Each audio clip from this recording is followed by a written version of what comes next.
Good afternoon, you guys, and welcome to another episode of Ask James. I am James Colwell. I am your host, and I have lots of stuff that we are going to actually cover today. This is the show where I throw a bit of advice at you.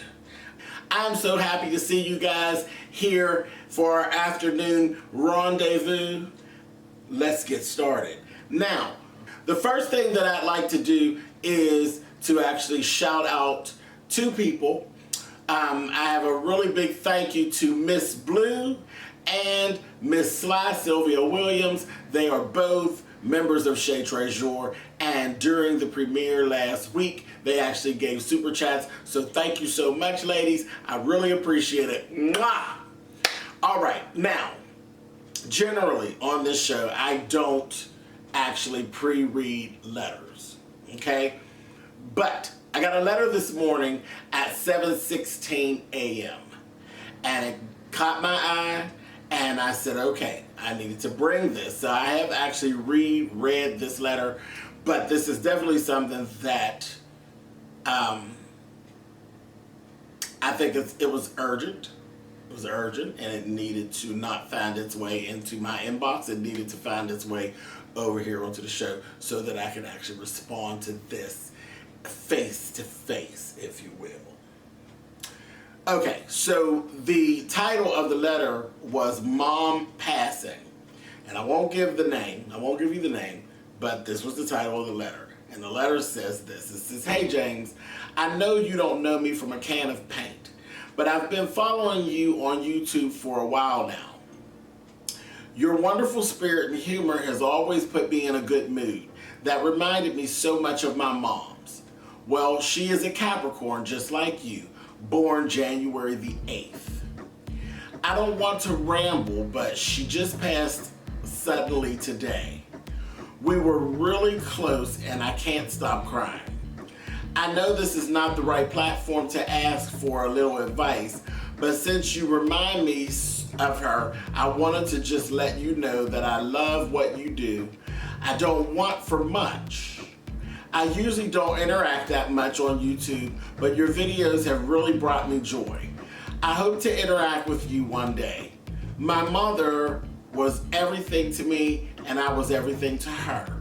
How do I go on, James? I'm breaking down. Even though I have a good support system, I wanted your input. Sorry for the long read. You can use this on Ask James or message me directly. Thank you." There are heart emojis, and it says, "I don't know your email to send this to," which you were fine. You were fine. There's another part. Okay.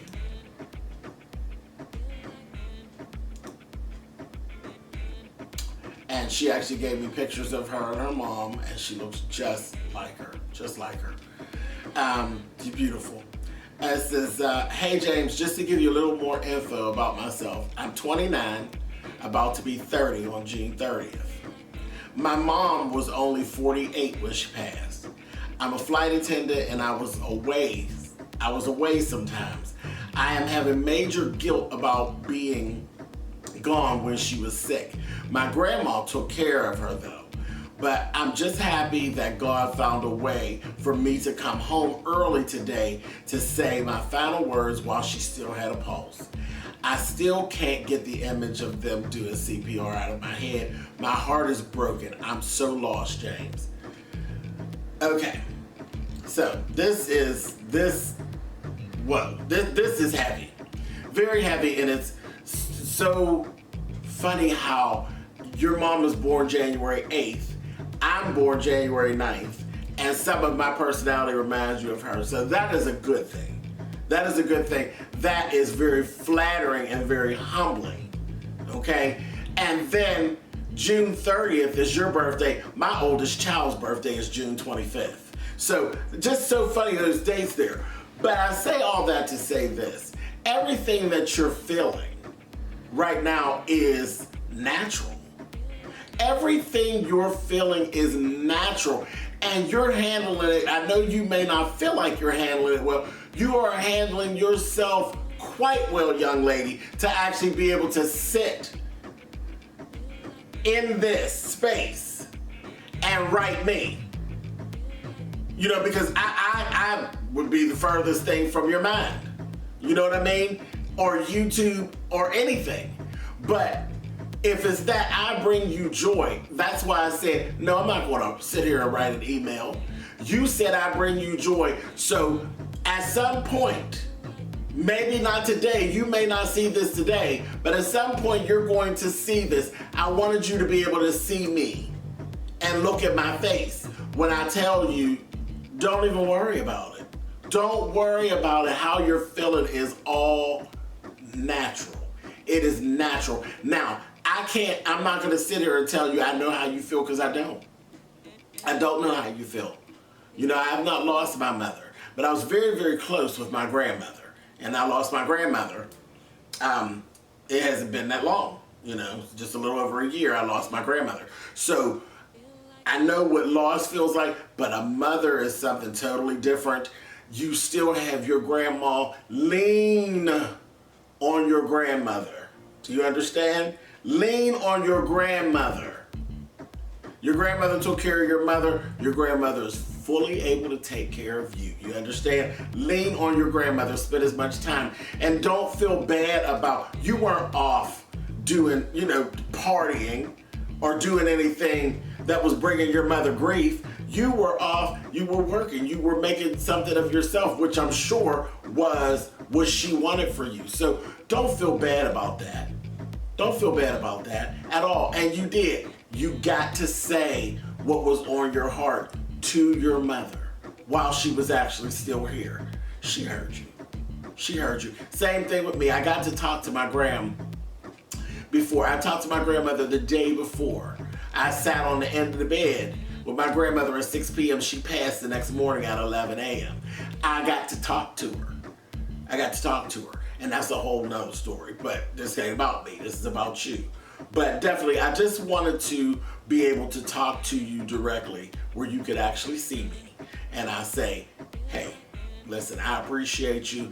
I appreciate the fact that you feel compelled to even come and trust your feelings with me. And I think you're fine. I don't think you have nothing to feel bad about. You're going to have your good days. You're going to have your bad days. When you have your bad days, have them. That was your mother. That was your mother. You get one mother and you celebrate her any kind of way, or if you want to smile all day thinking about her, that's fine. If you want to cry all day thinking about her, that's fine. That is your mother. And there's no one that can tell you anything different. And don't you listen to anybody tell you anything different. You let your feelings flow and be whatever that they are, honey. You pray and you sit down and talk to your mother whenever you want. However you want to handle it is how you handle it. And you don't listen to nobody tell you nothing no different. That's your mother. Period. And that's what I wanted to say. I wanted to say that and actually share that with the rest of the Shea Treasure family. And I definitely know the way that the Shea Treasure family operates. They will definitely be sending prayers up for you and your well-being, and we definitely pray comfort over you and your family. All right? So, head up, chin up. Feel bad. Don't feel bad at all. Don't feel bad at all. It's a celebration, honey. Your mother's gone home to glory. Absent with you right now, but going home to a better place, honey. And you're going to be just fine. Lean on your grandma. You're going to be fine. All right, baby. Mwah. Okay, let's move on to our next letter. It is titled, Please, I Need Advice. Goes like this. Hey, James, first of all, I want to tell you I watch you all the time and I love your videos and views on things. My fiance and I broke up today and I just don't know where I'm at with it. We've only been dating about 8 months, but our relationship advanced very fast and we fell in love and he proposed to me. That is fast, 8 months, yeah. We both planned to live the rest of our lives together and planned on children and everything. However, I do suffer from depression and I have been having episodes with it for the past couple of months. My depression had nothing to do with our relationship and had everything to do with my feelings about myself, where I am in life, and past traumas. I've expressed this to him and he's been supportive through it all. Now, even though we are very much in love, our relationship has been riddled with miscommunication and we never quite are on the same page. Even though I've been depressed, I've been faking through and never try to punish him in any way because of what I'm going through.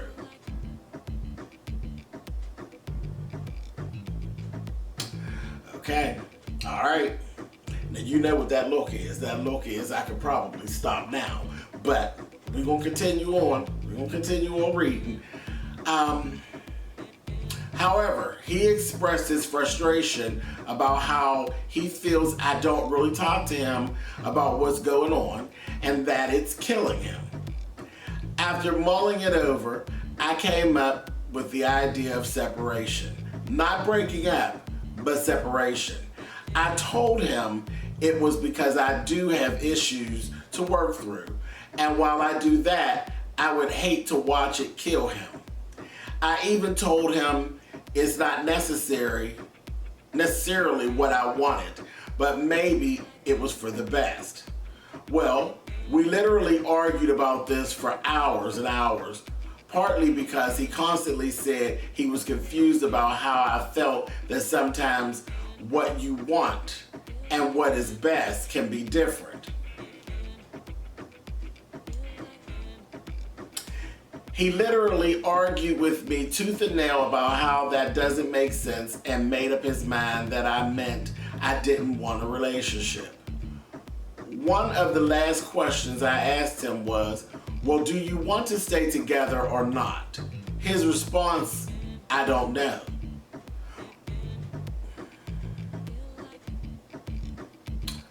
Well, eventually we both got tired from all the arguing and went to sleep.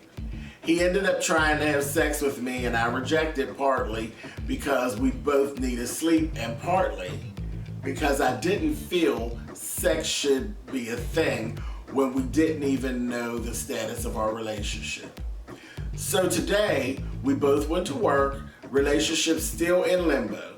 I asked him, can I come get my things? And met him back at the apartment we shared and got a lot of my things together. Once I got everything together, I reached out for a hug. Things had been so nasty and I really wanted to end on a good note and let him know I still love him. He refused to give me any type of hug or a proper goodbye. I will admit that was the final straw that destroyed my heart. I'm battling depression, and now I've lost the one person I thought I would spend the rest of my life with. I don't even know where to begin with picking up my life again. What do I do? Should I reach out to him? Should I try and make it work? Do I cut him off completely? Was I wrong in saying maybe separation was maybe something needed? I just need some kind of guidance, James, and I would appreciate your take on this. Thank you.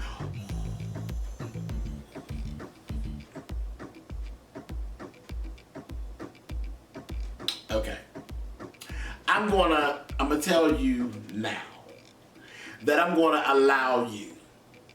I am gonna allow you to be upset with me because I'm not gonna take it easy on you. You understand? So, this is me giving you free reign to be upset with me, but you're wrong. You're wrong, you're wrong, you are wrong. You are wrong on every level in this. You are wrong. He didn't hug you. You didn't deserve to be hugged. You did not deserve to be hugged. You dogged this man. You dogged him. You literally, when I say you pushed him away with both hands and both feet. And then you tried to flip in there and play victim because you have some issues. Yes, you have some issues, but the correct way to handle the issues is get counseling. You get counseling. You go ahead and work on you, but working on you does not require you to disrupt your whole relationship. You literally shattered his world. You shattered his world, and then you're like, what am I gonna do? He don't give a shit. You know, I'm sure because he argued with you for hours. He tried to work with you and work through because the proper thing to do, you all were engaged to be married. Marriage is about for better or for worse. The marriage actually begins at this point. When you think enough of me, and it's on the wrong hand, it'll be over here, but when you think enough of me to put that ring on, at that moment, we begin moving as married people. But you all were moving as married people before that. Y'all were living together. So you already jumped part of the broom. You had already jumped part of the broom. You were supposed to be moving as a unit. Moving as a unit. Breakup is not even an option. From the ring and the yes, I'll marry you, breakup is not even supposed to be an option.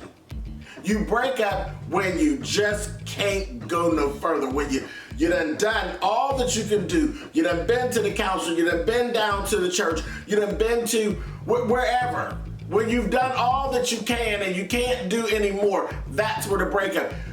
Y'all ain't even get to the damn dress. And you ready to break up because something's going on, and he is all in. He was all in to work through with you, and you putting up your elbows. You did this, baby. You did this. And you were wrong. You were very, very wrong. It's like you didn't take his feelings into consideration with this at all. You hurt that man. You hurt that man. Do you know how many women would love to be in your position? To actually have a man that is trying to work, because you've admitted that you have an issue or two. You admitted that the issues were all yours. He didn't use it as an excuse to go cheat on you. He didn't use it, because he could have very easily did the man thing on you. Okay, yeah, all right, cool. And y'all separate a little bit, and he'd go around and screw everybody in town. He could have did all of that. He could have drugged you, but he didn't. He said, okay, come on. No, you said we will break up. He said, no. Fought you. Fought you. Tooth and nail. Fought you. Y'all laid down. He thought it was all better, baby. He tried to slide one in on you. He tried to give you the D, knock you down, and make you feel better. Baby, you pushed it away from you. Everything that you could possibly do to this man, you did it. Then you took your butt to work. You came home, and you're like, okay, cool. You know, we're going to be all right. We're going to work through it. You go to packing. I ain't side with you, and I give you free reign to be upset with me because you're wrong. You're wrong. You were wrong that's why I said I could stop reading here. I don't have to go the rest of this, because I was like, girl, you're wrong, honey. You're wrong. You're wrong. And then I still got down in there, you telling yourself that somewhere that you're a victim. Not of his. I think that, there's some other stuff you've probably been victimized somewhere else, and those things need to be worked through, but he didn't victimize you. He was trying to stand with you, and you were wrong. You did him wrong. What you need to do is contact him, and you need to apologize, is what you need to do. Even if you decide that you don't want to be with him, you need to apologize. That's what you need to do. But that is my advice, and if you're upset, I definitely understand. But I give it to you the way that I see it, and baby, you wrong. All right, I will talk with you later. Okay, guys, let's move on to the next letter. Next letter doesn't have a title, but it goes like this. It says, "Hi, James, my fave. I love your honesty and need your help." Okay, here we go. At age 10, I went on my first holiday to Jamaica with my grandparents to visit family.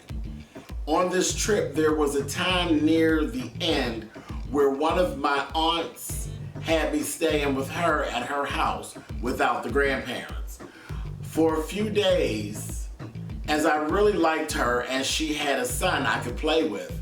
I think because it was a long holiday, 6 weeks, I felt comfortable around her. Fast forward to age 18. I am unruly teenager with a need for sex I could never truly explain. The aunt came over to the UK to visit and stay with my grandparents for a while. During this trip, I felt very uncomfortable around her, and after a couple of days, my memories came flooding back. That whilst on the holiday 8 years ago, that her husband had molested me.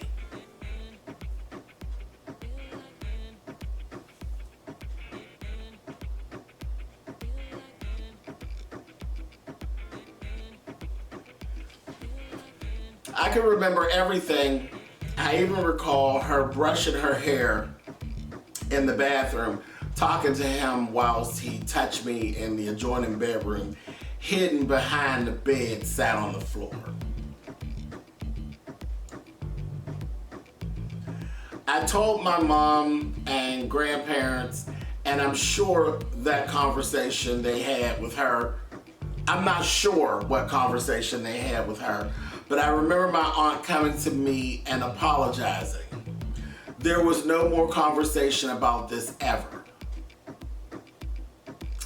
Fast forward. I'm now 34 years old. My aunt now lives in the UK. She often comes to visit my grandparents. I can't stand it when she's there. I hate this woman.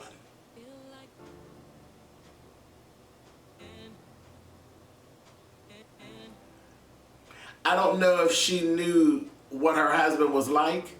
Did she lure me to stay with her as a child for that purpose? I have so many questions, and until they are answered, I couldn't care if this woman lives or dies.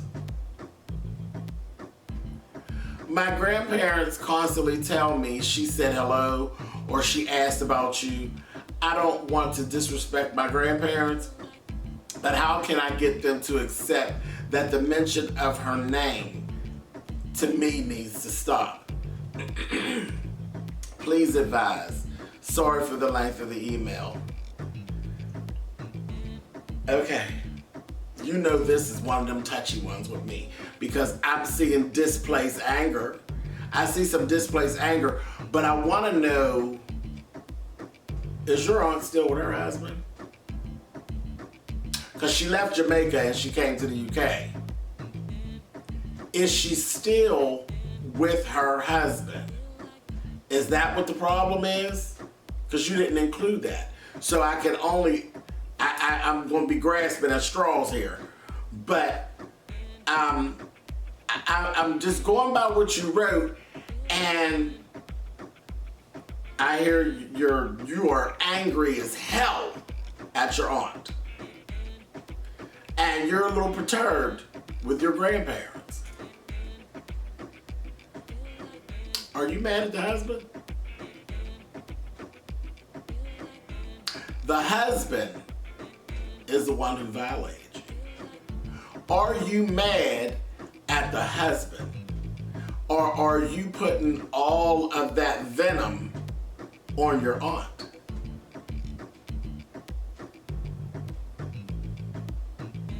See, and again, the biggest issue here, the biggest issue, other than the fact that you were violated, and that's just completely out of order and very unfortunate. But the biggest issue here is how families don't want to talk. They don't want to have the hard conversations. They don't want to have the hard conversations. First of all, you were 18 years old. You were 18. So I feel like the conversation that was had with your aunt, with your parents and your grandparents, you should have been sitting right there at that conversation with your aunt. And none of this is ever going to get cleared up until you and your aunt, you need to talk to your aunt. You need to speak to your aunt. If you, because right now it just comes across as displaced anger. Because from what I'm reading, you should be angry as hell at the husband. I mean, the only thing your aunt could possibly do was file charges. You know, charges could have been filed. Nobody did anything about filing charges. Again, I don't know if she's with him or if she's not with him. That would play a big part in my decision of what I would have to say, of her being with him or not being with him. But my suggestion to you, my dear, is to talk to your aunt. You need to talk to your aunt. And the fact that she actually came to you and she apologized to you tells me that she would be open to the conversation. I think you need to sit and have a talk with your aunt and tell her how you're feeling. Tell her you're angry. 'Cause I mean, you're totally within your right to be angry. But angry with who? Angry with who? I see a lot of venom for your aunt and no venom for her husband, and that troubles me. There's even a little slight piece of venom for your grandparents, and again, you said nothing of any type of venomous feeling toward the person that actually did the dirty deed. So that kind of worries me. And again, you gotta take care of you. You gotta take care of you. You're 34. That's been quite a few years back. And we're talking about 16 years ago. You were 10. So 24 years ago when that actually took place. And there's some stuff hanging out with you. So I always want to say, go talk to somebody about that. But my big thing, you need to talk to your aunt. You need to talk to your aunt. You need to tell her, this is what I want to know. I want to know. Did you know that your husband was a pedophile? Did you bring me there for that purpose? And I can't even imagine. I can't imagine, but I would definitely want to ask that question. That question needs to be asked. She needs to be given the opportunity to answer those questions, and then at that point, you can go from what that conversation is. Then you can decide whether you want to hate your aunt or not. But right now, I don't know if it's really fair to hate her so much. You know what I mean? Without knowing, because you never had the conversation. You're an adult. Go have the conversation. She's an adult, and I think she would be open to it. That's all I can offer. But I would love, please write me back. I want to know if your aunt is still with her husband. I want to know. I want to know, is she still with her husband, or does she leave his nasty behind in Jamaica and she bring herself back to the UK? I want to know. All right, baby. Folks messing with these kids, honey, I can't do it. I can't do it. You people who want to put your hands on these children, I'm telling you, honey, the Creator is going to rain down on you all in some type of a way. Honey, y'all gonna keep your hands off these kids. Okay, you guys, we're going to move on to the next letter. I'm going to apologize to you guys right now because there is some work going on outside of my house that is very loud and ticking me off real good. But that's the noise that you hear in the background. But I'm not going to let them cut my show short because they want to make noise. So we're going to power through. We got one last letter, so let's go. I apologize, you guys. I apologize. Okay, this letter actually has no title, and it goes like this.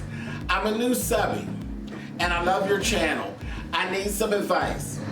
My older sister, she's 32, and I just turned 28, who I've always looked up to are basically estranged. About 5 years ago, I lost all respect for her. She filed bankruptcy. She still denies it to this day, but I was able to verify it with the courts. Ended up defaulting on school loans that my dad co-signed for, and those are currently in collections.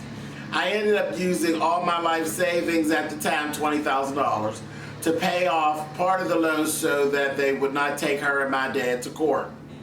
To this day, I have never even received a thank you.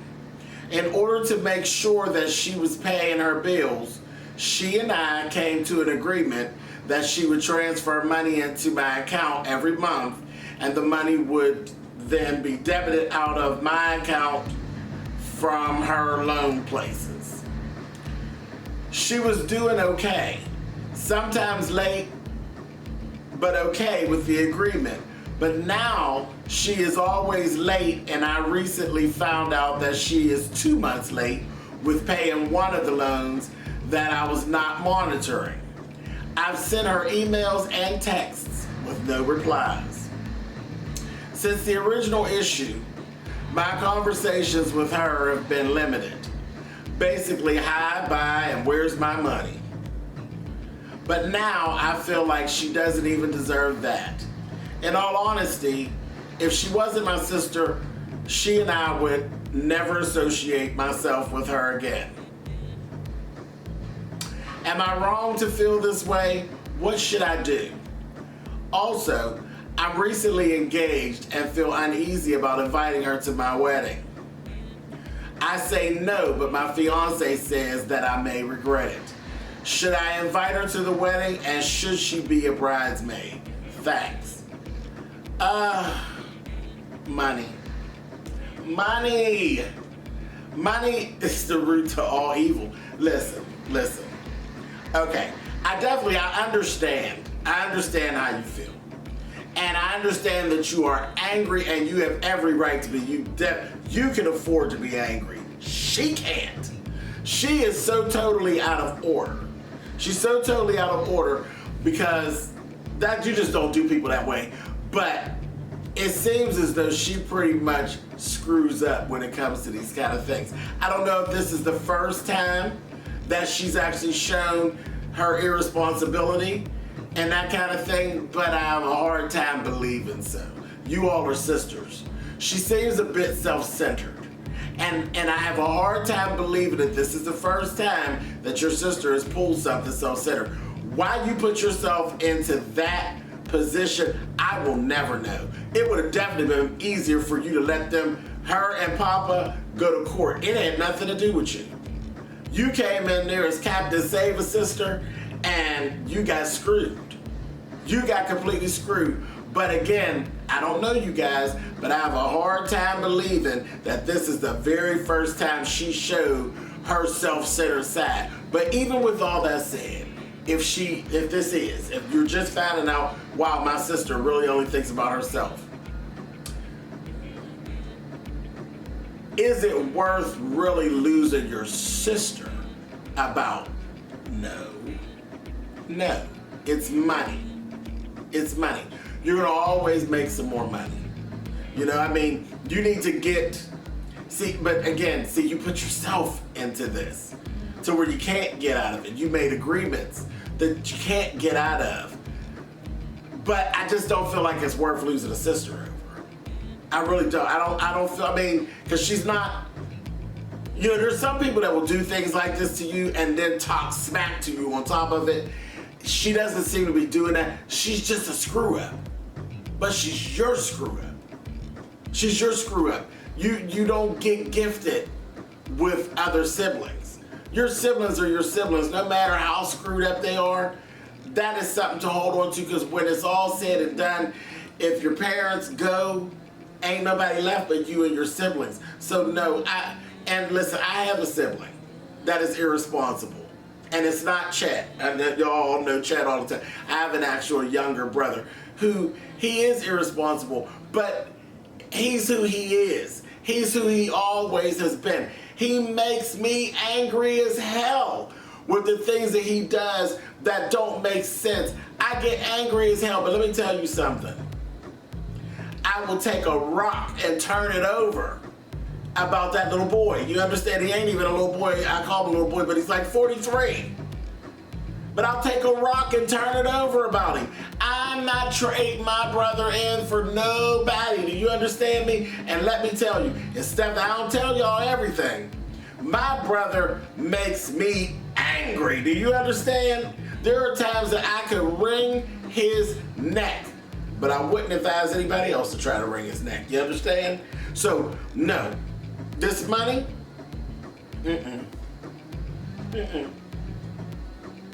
No, it ain't worth you giving your sister up. You having a wedding, you're only going to get married one time. You're going to get married one time, and then you're going to look back at those pictures 20 years from now, and your sister's not in those pictures? Trust me. Put it to the side. Put it to the side. It is what it is. And has my brother messed up my money? Yes. Yes. My brother has screwed up my money many times. Trust me. And my little situation with my brother is even worse than your situation with your sister and your money. You understand? My situation, much deeper. But I ain't going into it. But I ain't trading my little brother in for nobody. You understand me? And you need not trade your sister in. You were blessed to have one. You better hold on to your sister. Listen to your husband-to-be. He's telling you correct. He's telling you correct. Embrace your sister. It's money. And I know easier said than done to say it's just money. But I've been through what you're going through on a different thing. But yeah, my money's been tied up, and my money's been tied up with my brother for years. Years. Do you understand me? Years. And it is what it is. It is what it is. I ain't trading him for nothing in this world. And you need to hold on to your sister. That's what I have. That's what I have for you. I'll be angry with her and tell her, give my goddamn money. You know, you can speak it. Speak it. But don't let go of your sister. You don't let go of your family relations about no money. Money comes and money goes. That sister is forever. As long as God will let you have her, she's that long. To the dirt with your siblings. That's what I have to say. All right, baby. Thank you. Okay, guys. Thanks so much for tuning in. Again, I apologize about the extra noise today.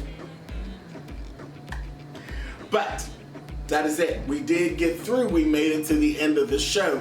If you would like to write me a letter or send me a letter, I am so here for it.